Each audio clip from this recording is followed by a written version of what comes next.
Hola compañeros, hoy vamos a hablar de la clase de anticuerpos regulares e irregulares, su detección e importancia clínica. Mi coordinadora es la doctora Ivette Medina y mi nombre es Andrea Martínez. Vamos a empezar con la introducción. Ya conocemos que los antígenos son componentes integrales de las membranas celulares, específicamente la membrana eritrocitaria. Conocemos hasta ahorita alrededor de 600 antígenos eritrocitarios. Desde el descubrimiento del grupo ABO, pues ha habido un gran avance en cuanto a la, la descripción de la estructura de la membrana eritrocitaria. Desde 1980, la Sociedad Internacional de la Transfusión propuso una clasificación para estos antígenos eritrocitarios una manera de clasificarlos a base de sistemas, colecciones y series, que ahorita veremos más adelante. La importancia de la detección de los anticuerpos, es decir, la respuesta que tiene el cuerpo hacia estos antígenos eritrocitarios por medio de una reacción inmunológica mediada por anticuerpos es las reacciones transfusionales.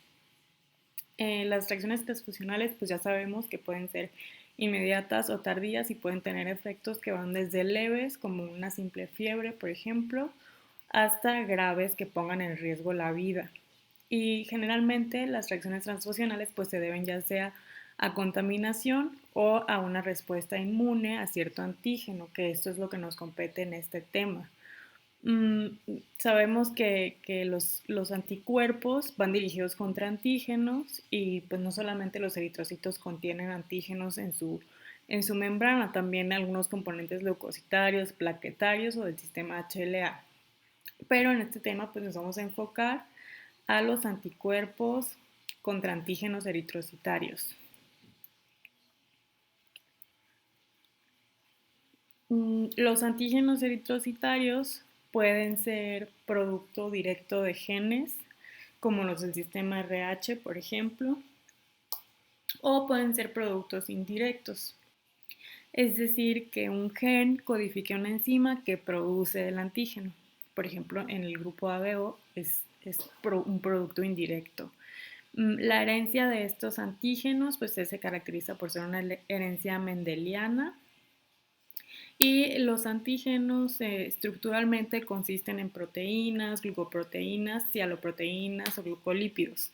Como podemos ver en la imagen, pues hay muchos tipos diferentes. En el esquema se ponen solamente los más importantes, pero como ya vimos son hasta alrededor de 600. Estos antígenos eritrocitarios tienen diversas funciones. Son transportadores de moléculas que son biológicamente importantes a través de la membrana eritrocitaria.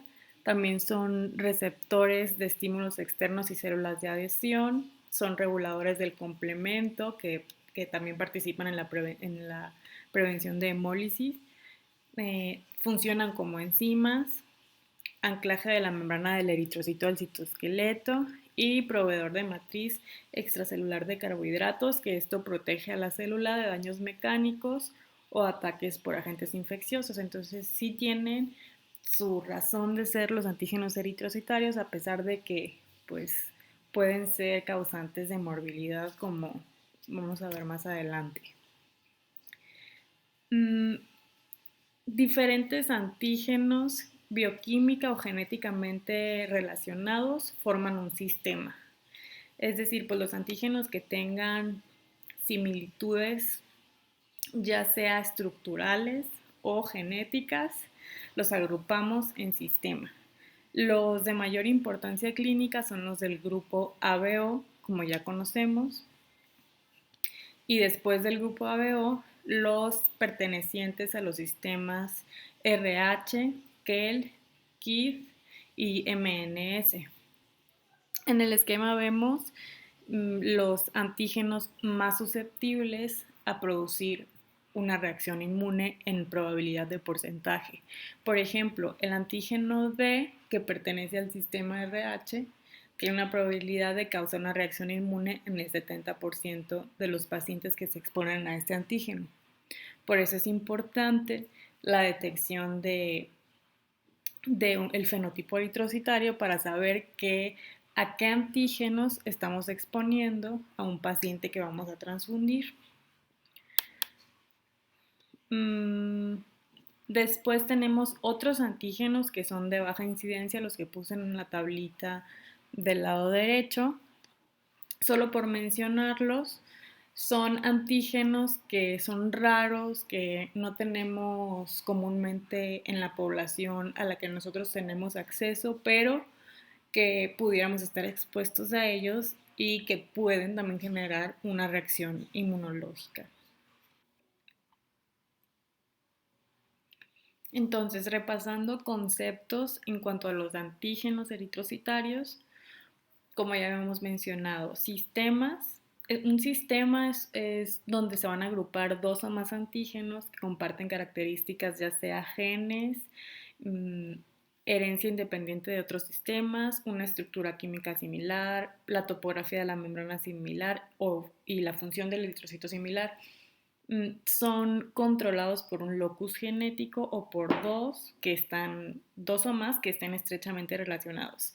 Se conocen 23 sistemas, como ya habíamos mencionado. Los más conocidos son los ABO y RH. Y aunque estos sean los más importantes, también siempre debemos considerar que el resto de los sistemas tienen la misma importancia en cuanto a las funciones del eritrocito, así como en la transfusión sanguínea, por lo tanto pueden provocar una respuesta inmune del paciente que se expone a este antígeno. Las colecciones son grupos de antígenos que no han podido ser clasificados totalmente, pero que comparten ciertas características genéticas, bioquímicas y estructurales. Los más conocidos son los antígenos I, que estos antígenos son muy importantes en cuanto a anemias hemolíticas autoinmunes. Y tenemos también la colección Globo, que está relacionada con el sistema P. Las series son antígenos que están pendientes de clasificar porque algunas características que tengan, ya sea bioquímicas o genéticas, no están totalmente determinadas aún y hay discrepancias con los antígenos de sistemas que ya están clasificados. Entonces, como que las series son antígenos que no entran en ninguna de las clasificaciones, ya sea de sistema o colecciones. Generalmente son antígenos únicos que se clasifican con un número. En estos es donde entran los antígenos de baja incidencia, es decir, que su frecuencia sea menor al 1% en la población mundial. También hay ciertos antígenos en las series de alta incidencia que se encuentran en más del 99% de la población. Y bueno, los anticuerpos, que como ya había mencionado Steffi en su clase anterior, son moléculas de inmunoglobulinas producidas por el sistema inmune que se van a producir siempre y cuando exista la presencia de un antígeno que es reconocido como algo extraño. Son parte principal de la inmunidad humoral y son producidos por los linfocitos B. Se producen en cantidad de aproximadamente 3 gramos al día y tenemos 5 tipos, como ya conocemos: IgM, IgG, IgA, IgE, IgD. Los que son para nosotros de importancia clínica para este tema en cuanto a la relación con la transfusión sanguínea son IgM e IgG y raras veces IgA.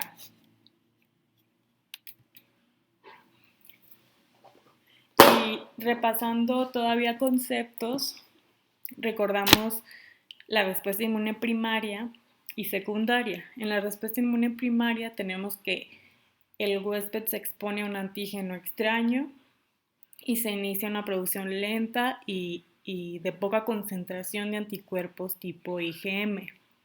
Esta es la que se conoce como respuesta natural o innata. son mecanismos de producción rápida de anticuerpos contra microorganismos. Después tenemos la respuesta secundaria, que esta ya es la respuesta adaptativa o específica, y esta se presenta después de una segunda exposición. Hay una producción rápida, principalmente de anticuerpos IgG,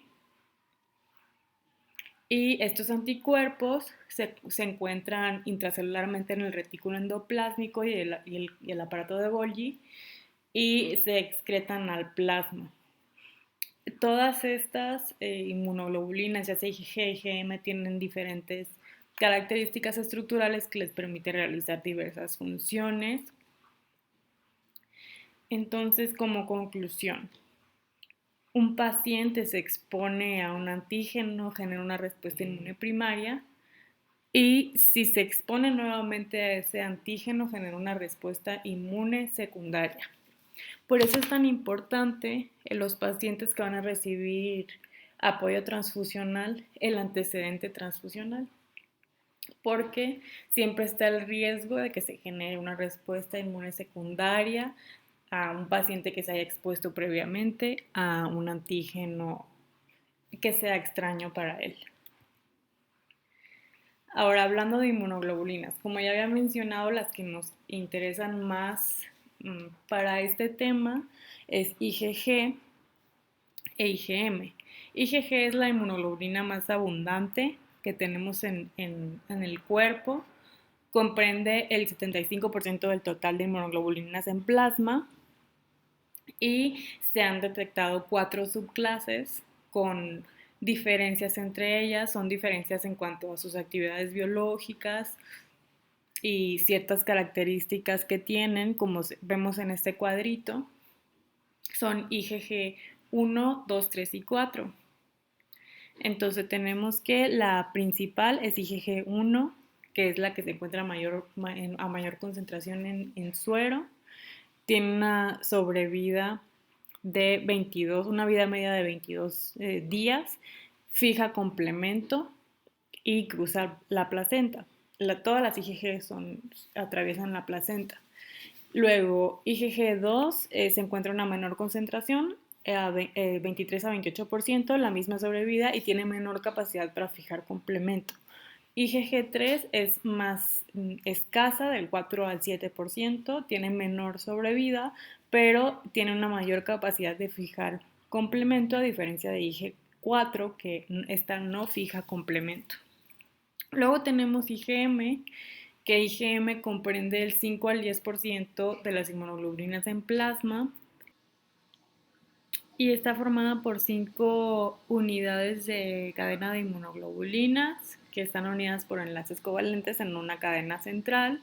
Por lo tanto, tiene 10 sitios de unión a antígeno, de los cuales 5 son funcionales, y pues tiene un alto peso molecular, por este motivo no atraviesa la placenta. La importancia de este cuadrito de las diferencias entre los diferentes tipos de IgG es que sabemos que, bueno, los pacientes, cuando se les va a brindar una transfusión, se le hace una búsqueda, un protocolo de búsqueda de anticuerpos irregulares y se busca el cruce del concentrado más compatible en caso de ser necesario. Aquí con este cuadrito podemos diferenciar entre una IgG que sea clínicamente significativa por su capacidad de fijar el complemento. Entre mayor sea su capacidad de fijar el complemento, pues nosotros podemos inferir que hay un mayor riesgo de que el paciente tenga una reacción a este hemoderivado que estamos estudiando. Porque pues sabemos que IgM es capaz de activar complemento, una sola molécula de IgM activa complemento, en cambio IgG no siempre va a ser capaz de fijar complemento. Por ejemplo, IgG4, que no fija complemento, y que IgG2 es muy débil su capacidad de fijar complemento. Entonces probablemente, a pesar de que se tenga la presencia de este anticuerpo, no va a generar una respuesta. Y eso es lo que pues ayuda un poquito a diferenciar cuando se tienen problemas a la hora de encontrar un concentrado compatible. Ahora aquí tenemos un cuadrito que nos muestra las diferencias entre IgG y IgM. Como ya hemos visto, el porcentaje mayor es para IgG, el peso molecular de IgG es menor en comparación a IgM. IgG no causa aglutinación, en cambio IgM sí causa aglutinación eritrocitaria. IgG atraviesa placenta, IgM no. Ambos activan complemento, IgG en diferente grado, como ya vimos. La temperatura óptima de reacción es 77 grados para IgG, por eso se conocen como anticuerpos calientes, y 4 grados para IgM, por eso se conocen como anticuerpos fríos. Y IgG pues es un tipo de anticuerpo que se genera por una respuesta inmune. IgM es un anticuerpo natural. Ahorita veremos cuál es la diferencia entre estos. Ahora vamos a hablar de la clasificación de los anticuerpos contra antígenos eritrocitarios. Los podemos dividir en autoanticuerpos o aloanticuerpos. Hay diferentes formas de clasificarlos, les voy a poner aquí dos. Esta es la primera, pero pues para que quede un poquito más claro. Los autoanticuerpos, por definición, son anticuerpos irregulares o adquiridos, son pues secundarios a una respuesta inmunológica y van dirigidos pues contra antígenos propios, antígenos eritrocitarios propios. Luego tenemos los aloanticuerpos, que son los que van dirigidos contra antígenos eritrocitarios extraños o externos. Tenemos los aloanticuerpos regulares naturales. Estos, por definición, regulares significa que son contra el sistema ABO. Entonces son anticuerpos anti-ABO, son naturales porque no requieren un estímulo de un antígeno externo. Los adquirimos de manera natural por exposición a ciertas sustancias que estructuralmente son parecidas a los antígenos del sistema ABO, que se contienen, por ejemplo, en bacterias, y es por eso que se generan estos anticuerpos y es por eso que se conocen como naturales. Entonces, regulares naturales son los anti-ABO. Irregulares naturales son, irregulares significa que son fuera del grupo ABO, por ejemplo, anti-A, anti-I, anti-MN, anti-E, y son naturales porque tampoco requieren un estímulo eritrocitario, sino que por diversas sustancias generalmente asociadas a bacterias se pueden generar estos anticuerpos y pues son obviamente adquiridos. Luego tenemos los aloanticuerpos irregulares adquiridos o inmunes. Estos son irregulares porque son fuera del grupo ABO y son adquiridos o inmunes porque requieren de la exposición a un antígeno eritrocitario extraño para que se generen. Y se generan como una respuesta inmune generalmente secundaria. Aquí tenemos otra clasificación. A grandes rasgos podemos dividir a los anticuerpos. Aquí estamos excluyendo a los autoanticuerpos. Estamos hablando solo de aloanticuerpos, naturales o adquiridos. Los naturales pueden ser regulares, que son los del sistema ABO. Estos anticuerpos se caracterizan por ser IgM, tienen un amplio rango térmico, se activan de 0 hasta menos 45 grados, son los anticuerpos fríos y fijan complemento, provocan una lisis intravascular. Luego tenemos los anticuerpos naturales irregulares, es decir, los que están dirigidos contra antígenos fuera del sistema ABO y son también IgM activos de 18 a 22 grados. Estos son los más importantes clínicamente porque son los que generan reacciones transfusionales más graves. Luego tenemos los anticuerpos adquiridos que pueden ser inmunes, autoinmunes o por medicamentos. Los anticuerpos adquiridos inmunes son IgG activos a 37 grados, es decir, anticuerpos calientes. los autoinmunes generalmente van contra el sistema RH o son autoanti o autoanti-P, y medicamentos se asocian a penicilina, alfametildopa, entre otros. IgG pues se caracteriza por generar una lisis extravascular por unión del complejo eritrocito-anticuerpo.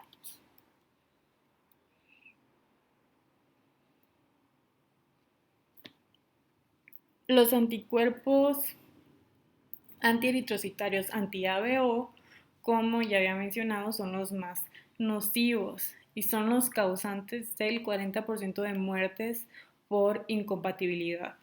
Cuando se genera una respuesta inmune por discrepancia de grupo ABO, se generan anticuerpos generalmente IgM, que pues son los que causan la lisis intravascular, y IgG subclase 1 y 3, que son los que tienen mayor capacidad de fijar complemento, como ya habíamos mencionado. Entonces, por eso es una reacción hemolítica pues muy grave. También se han reportado casos de anticuerpos KIT A, KIT B, Duffy, Lewis, A y B, que son capaces de fijar complemento también hasta C9, por lo tanto causando hemólisis intravascular.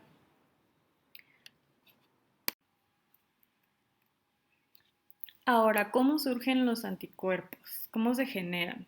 Bueno, los anticuerpos naturales se generan por el contacto con el medio ambiente. Hay diversas bacterias, entre ellas las bacterias coliformes, que contienen sustancias en su estructura que son parecidas al sistema ABO y hace que se genere una respuesta contra estas sustancias como si fuera el antígeno correspondiente al sistema ABO. Los anticuerpos adquiridos o inmunes requieren necesariamente la exposición al antígeno, y esto pues se puede dar por medio de una transfusión, por embarazo, y sabemos que son antígenos diferentes al sistema ABO. Entonces, anticuerpos naturales regulares son los del sistema ABO, anticuerpos naturales irregulares son los que se obtienen por exposición al medio ambiente pero son fuera del sistema ABO, y los anticuerpos inmunes o adquiridos son los que se generan por exposición a un antígeno específico. Ahora, los antígenos estimulan la producción de anticuerpos, pero cada antígeno pues tiene cierto grado de inmunogenicidad. Hay diferentes grados de respuesta a la exposición a un antígeno. Como ya habíamos visto en una de las tablitas del principio, que se las volví a poner aquí, el antígeno D del sistema RH tiene una probabilidad de hasta 70% de generar una reacción inmune. Entonces es por eso que unos anticuerpos tienen pues mayor importancia clínica que otros. Una vez que un paciente produce un anticuerpo, es más probable que genere otro, porque esto depende de si es respondedor o no respondedor, como dice aquí en ese cuadrito, y estamos hablando de respuesta inmune. La mayoría de los pacientes son no respondedores, pero pues esto depende de la cantidad de estímulos que uno tenga para poder o no responder. Entonces, a mayor número de transfusiones, pues mayor riesgo de generar aloanticuerpos. Y una vez que un paciente ya generó un aloanticuerpo, tiene mayor probabilidad de seguir generando diferentes aloanticuerpos, porque ya se clasificaría como un paciente respondedor, como podemos ver en la tablita. Entonces, la mayoría de los pacientes son no respondedores en cuanto a la respuesta inmune, por lo tanto no se genera respuesta. Pero de los respondedores,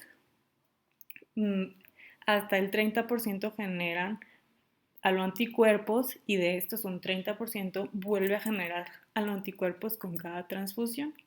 Entonces, cada transfusión aumenta el riesgo de generar aloanticuerpos. Por eso es que debemos ser muy cuidadosos en pacientes que ya sabemos que, por ejemplo, se han identificado anticuerpos irregulares y que se requiere de la transfusión de un concentrado fenotipado.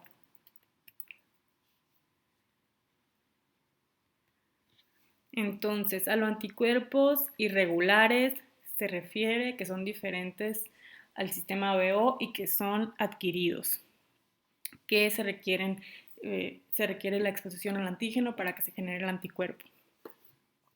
Los más comunes en nuestra población son los que van dirigidos a estos sistemas, principalmente los sistemas MNS, P1, KID, Duffy, Kell, Lewis y Diego. De acuerdo a la temperatura, como ya hemos mencionado, óptima de reacción, se dividen en anticuerpos fríos o anticuerpos calientes. Los anticuerpos fríos son los anticuerpos IgM y reaccionan a una temperatura óptima entre 4 y 22 grados centígrados, y los anticuerpos calientes son de la clase IgG, que reaccionan a una temperatura óptima de 37 grados centígrados.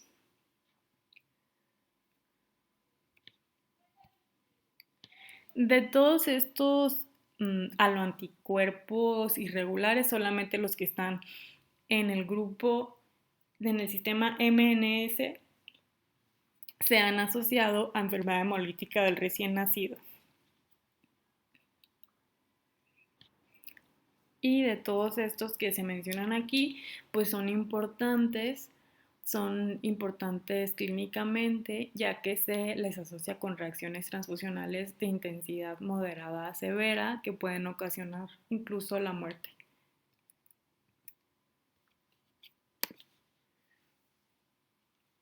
Entonces vamos a hablar de esta definición o de este concepto de los anticuerpos clínicamente significativos.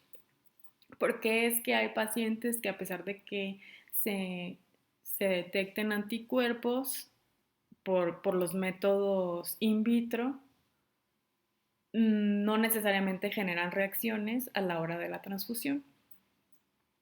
Entonces, los anticuerpos clínicamente significativos son los que son capaces de causar morbilidad.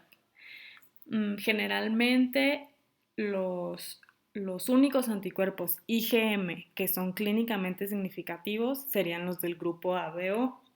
Entonces, aquí solamente los IgM-ABO son clínicamente significativos, todo el resto son IgG, es decir, anticuerpos calientes.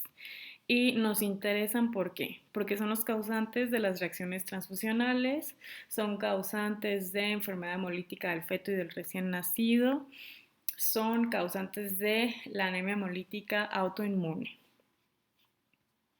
Entonces, ¿qué es lo que hace que un anticuerpo sea clínicamente significativo? Que sea específico, es decir, que tenga una alta especificidad, que tenga una alta concentración, que tenga un mayor rango térmico, la clase y subclase de inmunoglobulina, como ya habíamos mencionado, es más probable que se tenga una reacción por una IgG3 que una IgG2, por ejemplo. También otra cosa que hace que sea o no clínicamente significativo sería en el paciente la actividad de su sistema mononuclear fagocítico, la movilidad y densidad de los sitios antigénicos en la membrana, el volumen de glóbulos rojos administrados, es decir, pues qué tanta exposición se va a tener a ese antígeno.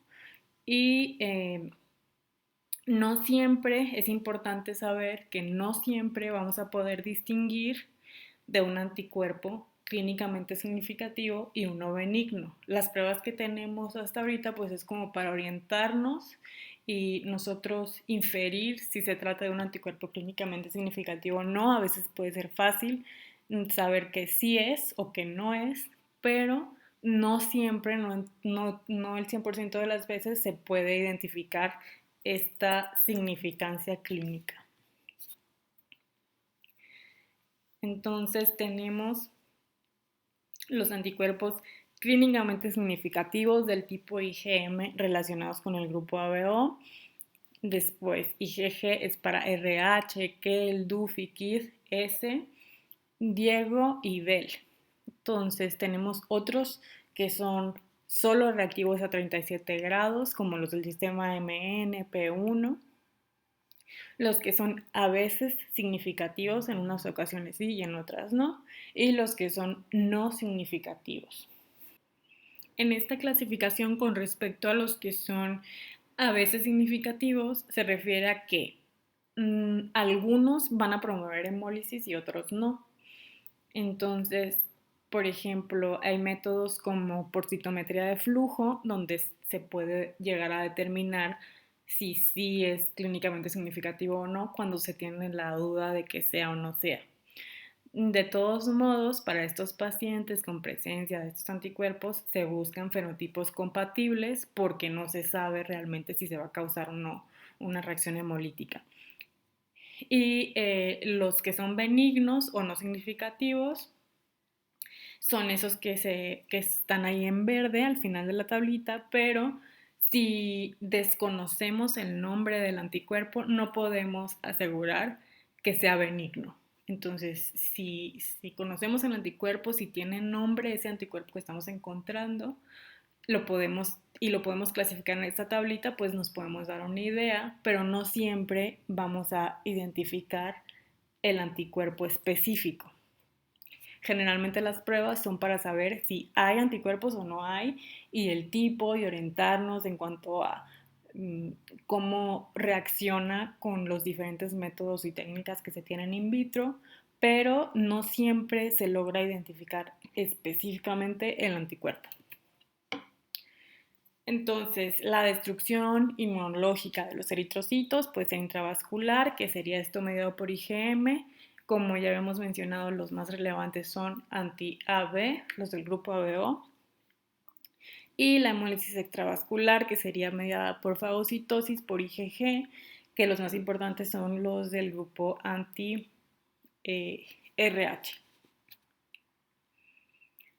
Luego, como ya había mencionado también Steffi en su clase pasada, para una transfusión se requieren hacer ciertas pruebas, seguir cierto protocolo, y esto se le hace en todos los pacientes que van a recibir una transfusión, en los donadores y en los que van a recibir una transfusión. Se hace la prueba inversa, que esta busca los anticuerpos naturales, las pruebas cruzadas, el rastreo de anticuerpos irregulares por medio de paneles, que ahorita vamos a ver cómo se compone un panel, y la identificación, en caso de ser positiva, este rastreo de los anticuerpos irregulares específicos, si es que es posible. Entonces, aquí vamos a hablar específicamente de la detección de anticuerpos irregulares. ¿Qué importancia tiene y por qué es necesario hacer esto de rutina? Para evitar reacciones transfusionales hemolíticas. Cada país tiene sus propias reglas en cuanto a los protocolos de transfusión, pero pues en general sabemos que aun cuando ya tengamos los datos del paciente, se deben investigar anticuerpos irregulares libres en suero, aunque nos sintamos muy confiados de que el paciente pues, no ha recibido transfusiones, es poco probable que genere una reacción inmunológica, se deben investigar los anticuerpos irregulares libres en suero, por lo menos con dos técnicas. Hay diferentes y hay muchas técnicas, por lo menos con dos. La primera siempre debe ser salina, la técnica salina llevada hasta la fase de Coombs, ya que este va a permitir diferenciar la detección de anticuerpos de IgM en la fase rápida o de IgG en la fase de Coombs. Entonces es como a grandes rasgos hay presencia o no de anticuerpos IgM o IgG. Y una segunda técnica que generalmente lo más frecuente es que se realice en un medio hiperproteico como albúmina, o puede ser enzimas como bromelina o LIS, que ahorita las vamos a mencionar. Y eso es como para hacer un poco más específica esta detección. Y una vez que se haya detectado la presencia de anticuerpos irregulares, se debe tratar de identificar, ponerle un nombre a ese anticuerpo. No en todos los casos se hace esto, si se está sospechando que sea un anticuerpo que no es clínicamente significativo, pues a lo mejor no es necesario realizar todo el rastreo, porque esto pues generaría un aumento muy significativo de los costos en cuanto a la transfusión. La detección de anticuerpos irregulares, sabemos que estos se generan por un proceso de inmunización, ya sea transfusional, por naturaleza autoinmune o por exposición en el embarazo. Por eso es importante inicialmente en el protocolo la historia clínica. ¿Qué nos interesa en cuanto a la detección de anticuerpos irregulares? Transfusiones previas, embarazos, los antecedentes ginecoobstétricos, uso de drogas intravenosas, que esto también sería un factor de exposición ocupacional, por ejemplo, con trabajadores de la salud, etnicidad y hallazgos serológicos previos. Y la etnicidad es ante la sospecha de la presencia de antígenos o anticuerpos poco comunes, que no sean pues, los más frecuentes en nuestra población.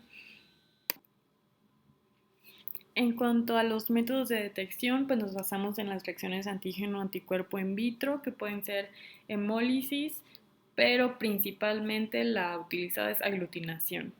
Los anticuerpos reaccionan en medios salinos. Estos se conocen como anticuerpos completos o aglutinantes y comúnmente son IgM. Y los que aglutinan después de una preparación, de aplicar diferentes técnicas disponibles para promover las reacciones de aglutinación, pues ya son los anticuerpos IgG. Hay diferentes formas de evidenciar una reacción antígeno-anticuerpo, pero aquí vamos a utilizar principalmente para la detección aglutinación. Esta resulta en la fijación de los anticuerpos a los antígenos que están en la membrana de los eritrocitos, formando una red que mantiene unidas a las células. El proceso se divide en dos etapas. Primero los anticuerpos se fijan a los antígenos eritrocitarios cuando se ponen en contacto con ellos.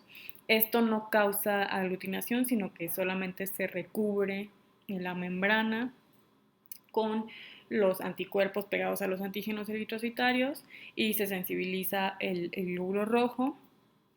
Y después se forma la siguiente fase, que es la aglutinación, que es la formación de esta red celular. Es la continuación de la primera etapa y bajo las condiciones apropiadas, que esto es en base a pH, a técnicas enzimáticas, a temperatura, tiempo de incubación, centrifugación, se provoca la aglutinación física de las células.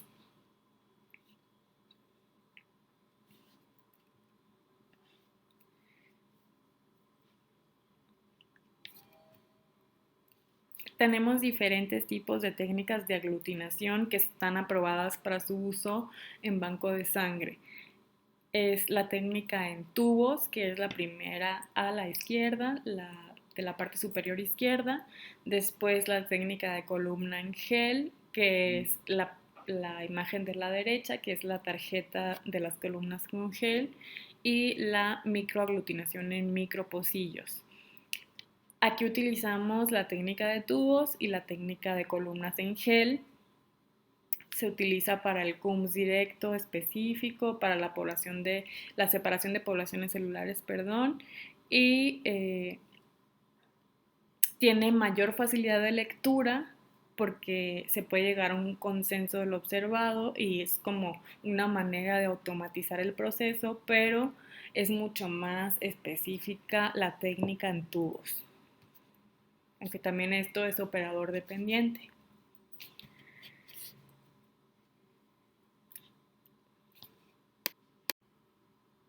Bueno, y aquí en las pruebas de aglutinación, este es un ejemplo del gel aglutinante. Se utiliza el plasma del paciente, se tiene suero anti-IgG, se utiliza el plasma del paciente y se utiliza reactivos eritrocitarios con antígenos, con un panel de antígenos seleccionado, que son los más frecuentes en la población, y esto, si se genera aglutinación, es una prueba positiva, pero tenemos diferentes grados de aglutinación. Esto también, en cuanto a los grados, pues nos ayuda a determinar si se puede tratar, orientarnos a si se puede tratar de un anticuerpo clínicamente significativo o no. Y el resultado negativo, pues es cuando no se genera una aglutinación. Hay diferentes factores que afectan a la detección de anticuerpos. Estos factores se pueden utilizar a favor, es decir, buscando favorecer una reacción de aglutinación, o pueden hacer que se inhiba o que sea un resultado pues falso negativo. Entre estos factores está el efecto del pH, la temperatura, los productos químicos, diversos productos químicos utilizados como soluciones de baja fuerza iónica, enzimas, por ejemplo. El tiempo de incubación también varía, la calibración del equipo y la gestión de calidad, obviamente, del equipo utilizado. Para el proceso de la detección de anticuerpos irregulares se tienen diferentes técnicas. Es importante conocer cada una de ellas, saber que están disponibles. Tenemos la técnica de aglutinación en medio macromolecular, la prueba de Coombs, el uso de soluciones de baja fuerza iónica, que sería LIS, enzimas como bromelina y ficina, la centrifugación y también para la detección es importante la lectura de la proporción antígeno-anticuerpo, o este factor pues también hace que se detecte o no un anticuerpo. En nuestro banco de sangre, en Centro Médico Nacional Siglo XXI, tenemos estas técnicas que son las utilizadas en el laboratorio de inmunohematología. Se utiliza la técnica salina, técnica bromelasa, la técnica de solución de baja fuerza iónica o LIS y la técnica de albúmina. Y nosotros tenemos un panel de células de eritrocitos donde se incluyen fenotipos frecuentes o células que ya fueron tipificadas para usarlas en la identificación de anticuerpos correspondientes, es decir, un poco más específicos. El panel incluye a 10 donadores grupo O diferentes, 8 corresponden a ORH positivo y 2 a ORH negativo, 4 donadores para el grupo ABO, que incluyan A1, A2, B y O, y 2 donadores del grupo O, que este es para diferenciar el factor RH, un donador de células O sensibilizadas con anti-B y un donador del grupo O sin sensibilizar, que sería nuestro control negativo. Mencionando otra vez las técnicas que se utilizan, pues hay diferentes, aquí en Banco de Sangre Central hay diferentes tiempos que se emplean para las diferentes técnicas y son a diferentes temperaturas. Eso es nada más parte de los procesos que se realizan en nuestro banco de sangre.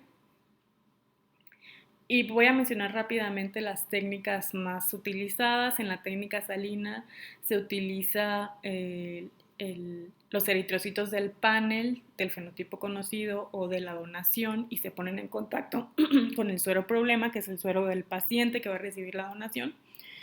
Se centrifugan y se leen. Se incuban 1 hora de 30 a 60 minutos a 22 grados y se leen. Se incuban a 37 grados y se leen. La lectura es, como lo había mencionado Steffi, en cuanto a las cruces del grado de aglutinación que se genera por este método. Es decir, puede aglutinar en la fase fría o puede aglutinar en la fase caliente, y después se lavan con salina y se agrega Coombs y se vuelve a leer. Entonces, en las diferentes fases se tiene un resultado, y esto se traduce en un formato para hacer una inferencia del anticuerpo que se trate, no el tipo, sino la presencia de sí o no, y si es clínicamente significativo o no. La técnica de LIS: se usan 3 gotas de la solución de LIS, se decanta a sequedad y después se usan 2 gotas de LIS más 2 gotas del suero problema, se homogeniza la mezcla, se vuelven a agregar 2 gotas de LIVS. Esto nada más estamos hablando de la técnica. La incubación es mucho más rápida, por 15 minutos, solamente a 37 grados y se lavan 3 veces con salina. Se agrega CUM, se centrifuga y se lee. Entonces es una técnica un poco más rápida. La técnica de bromelasa también tiene una incubación reducida y la técnica de alumina es similar a la técnica salina. Entonces la lectura es en base a puntos o cruces, en base a los cúmulos que se forman. Esto nos traduce el grado de aglutinación, que puede ser desde negativo, es decir, 0, cuando no se forman ningún cúmulo y los eritrocitos se mueven libremente hasta el fondo, como vemos en la imagen, o 4 cruces, que es cuando se forma un solo cúmulo grandote, que está hasta arriba en la imagen. Entonces, englobando todo este tema de la detección de anticuerpos irregulares, es importante determinar el fenotipo eritrocitario de un paciente. Esto con el fin de minimizar la exposición a antígenos extraños para el paciente. En cuanto a la determinación del fenotipo eritrocitario, es importantísima la fecha de la última transfusión porque es posible que el paciente, si es un paciente que se transfundió recientemente, y también depende del volumen transfundido, que se transfundió recientemente, por ejemplo, con un concentrado, pues puede tener una doble población, va a tener más bien una doble población eritrocitaria, y hay técnicas que tenemos para determinar cuál es la población verdadera del paciente. En caso de transfusiones recientes, la separación por centrifugación, los eritrocitos jóvenes van a ser los eritrocitos superficiales, entonces la población que se tomará en cuenta será la que está en el fondo, por así decirlo.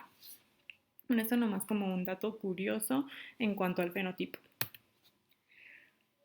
La utilidad clínica en la que se traduce la detección de los anticuerpos irregulares en banco de sangre nos sirve para aclarar discrepancias en cuanto al grupo ABO, para la catalogación de donantes, es decir, que se maneje un stock de lo que se tiene disponible en cuanto a los fenotipos de los donantes, para el receptor de la transfusión, para evitar reacciones transfusionales, obviamente. En la clínica se utilizan el estudio de sensibilización en embarazadas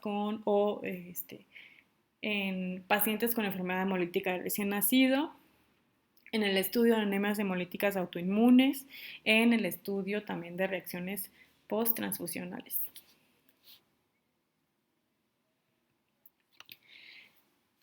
Ahora un pequeño ejemplo antes de concluir la clase.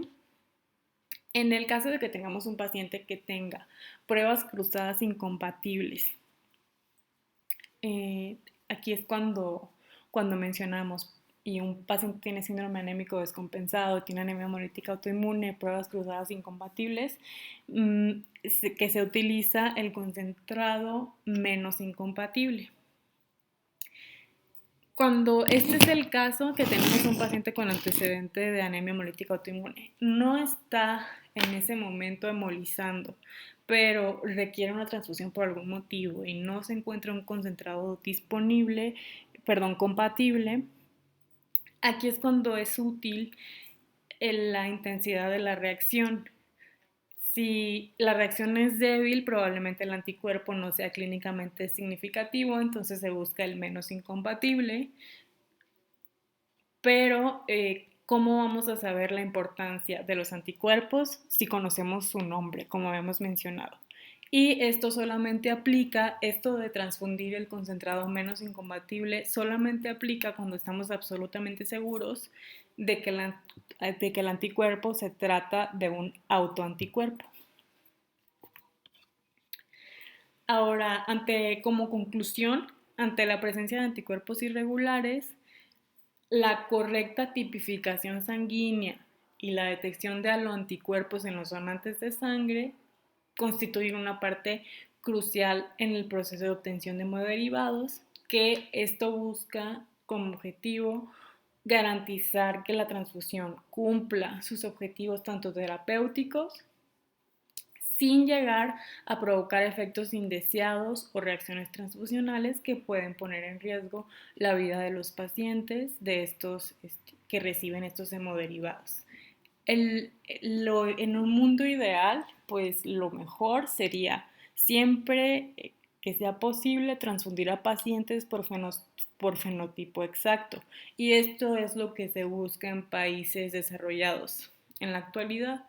Y pues este sería como el futuro o a lo que nosotros deberíamos aspirar como hospital de tercer nivel, pues en la medida de lo posible y sobre todo en pacientes que van a requerir pues múltiples transfusiones, como es el caso de nuestra población de pacientes, pues transfundir siempre que sea posible un concentrado con fenotipo exacto.